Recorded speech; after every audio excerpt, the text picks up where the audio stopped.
Hi everyone, I'm Kat and welcome to my channel, Naturally Beautiful Girl.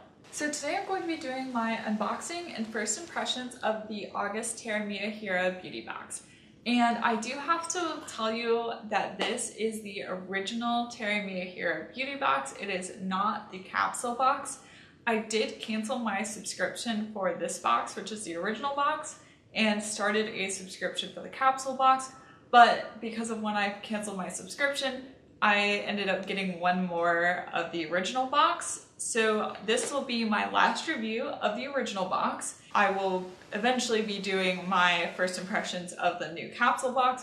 I was going to do the new capsule box and this box in the same video because they both should be for the month of August, but the capsule box is not shipped yet and I have no idea when it's going to ship. So I thought in the meantime I would film my unboxing and first impressions of the August regular box. The one thing I did notice was that the box that this box actually came in is nicer. It has this kind of pattern on top, which they've never had that before, and also the products normally come in some sort of like little baggie, either like a black mesh bag or a black velvet bag. I've seen both, but this time they come in these little like packets and they're silver.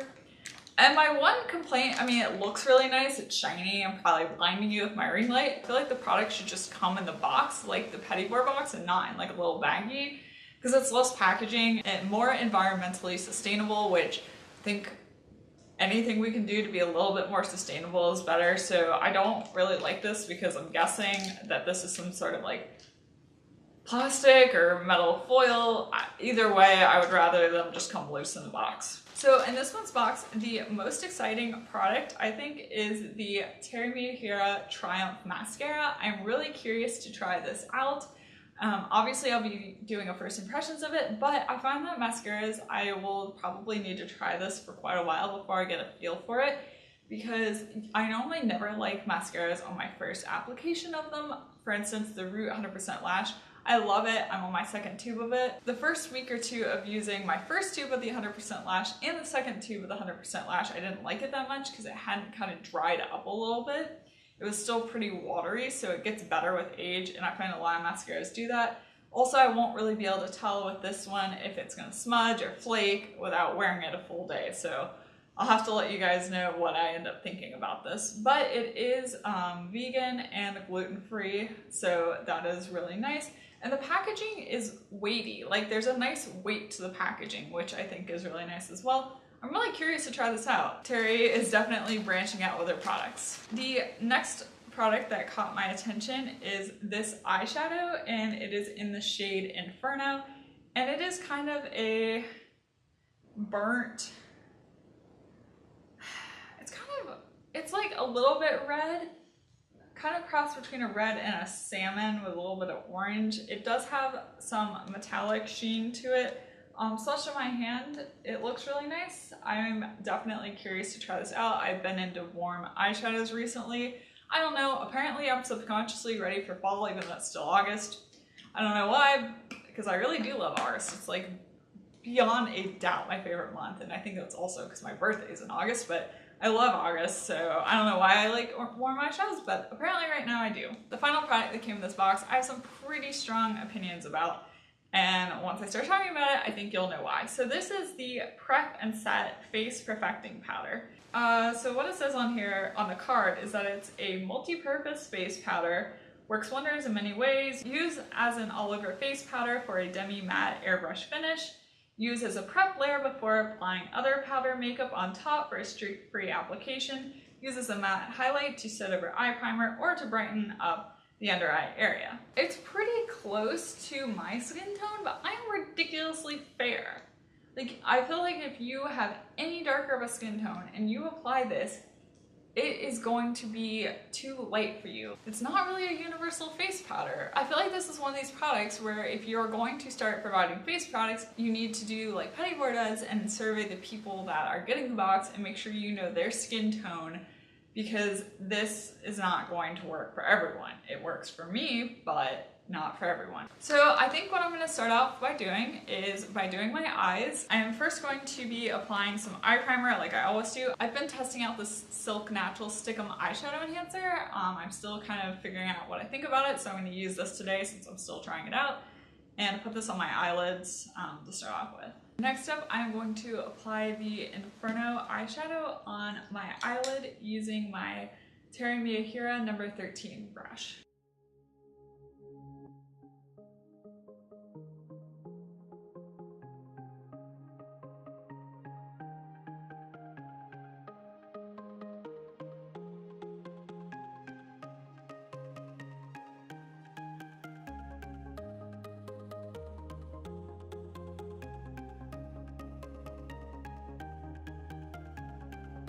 This eyeshadow reminds me a lot of Lucky Penny from Root, but it is a pressed eyeshadow, which I think is really nice.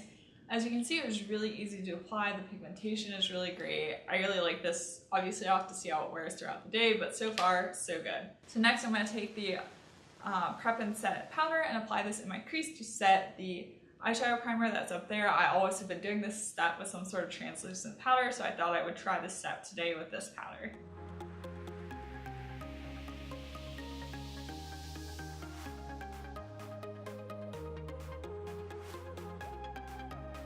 I think this worked really well for my skin tone once again, but I suspect that if you do have a darker skin tone, that this shade is going to be problematic.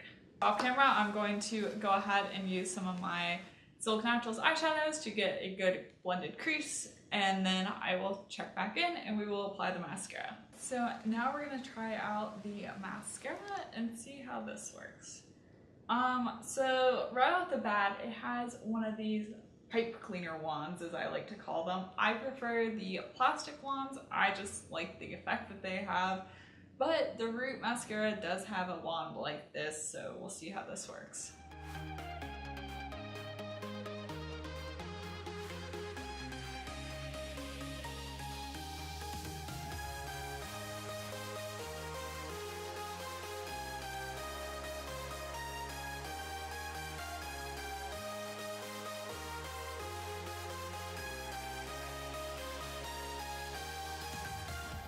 So far, so good. It does smell a lot like the Root mascara to me, which has a vanilla fragrance.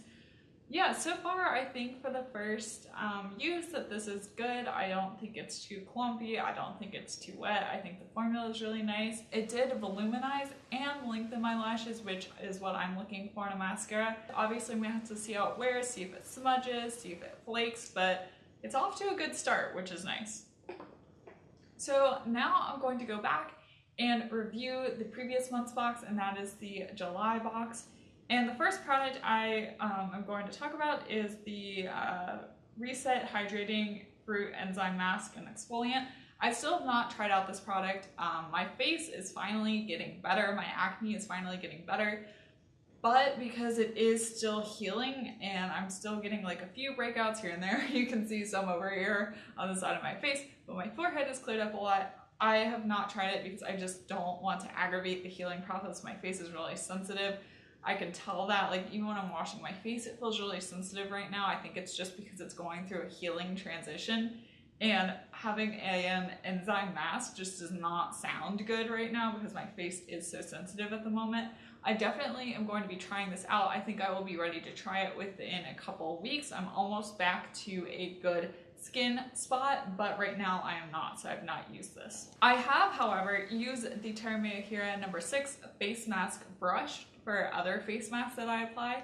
I have some dry masks that I like to mix with water and apply to my face, and this brush has revolutionized my mask application. So even though I haven't tried this mask, I love this mask brush. It is just so much easier to get mask on, especially those dry masks that you mix with water. You can just paint it on. It is really great. The one thing I definitely have to say though is you should be really careful to wash out the brush after each use, especially if you are someone like me that has acne, because you don't want to just keep transferring bacteria around your face. But I think, you know, you're normally applying your mask at the sink, so it's really easy to just run it under some water, get some soap in there, clean it off right after you use it. but I really have been loving this. This is really a great product and I'm glad I got this in the box.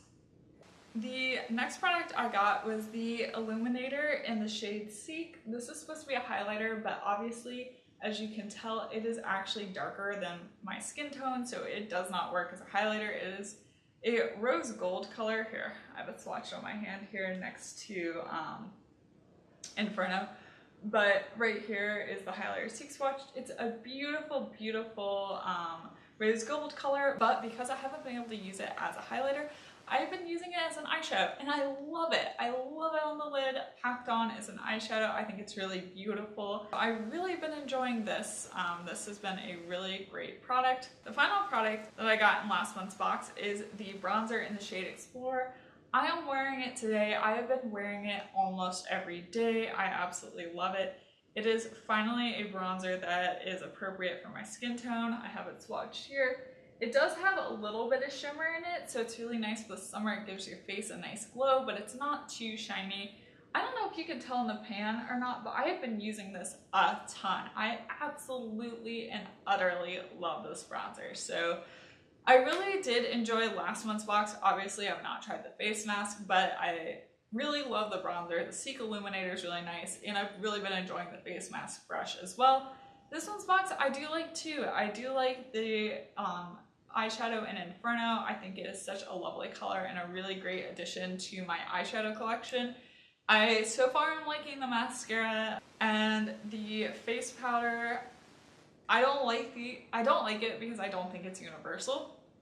That's my main complaint with it. It's a fine powder, but that's kind of where it stops. Like my eyeshadow blended fine while I was using it, but it's nothing to write home about. So I'm really excited though to be trying out the Capsule makeup box. You will be seeing that video coming out as soon as I actually get the box. I hope you found this video useful and maybe a little bit entertaining. If you liked it, give it a thumbs up and be sure to subscribe to my channel and also check out my Instagram. I'll have my handle down below. I'm at naturallybeautifulgirl.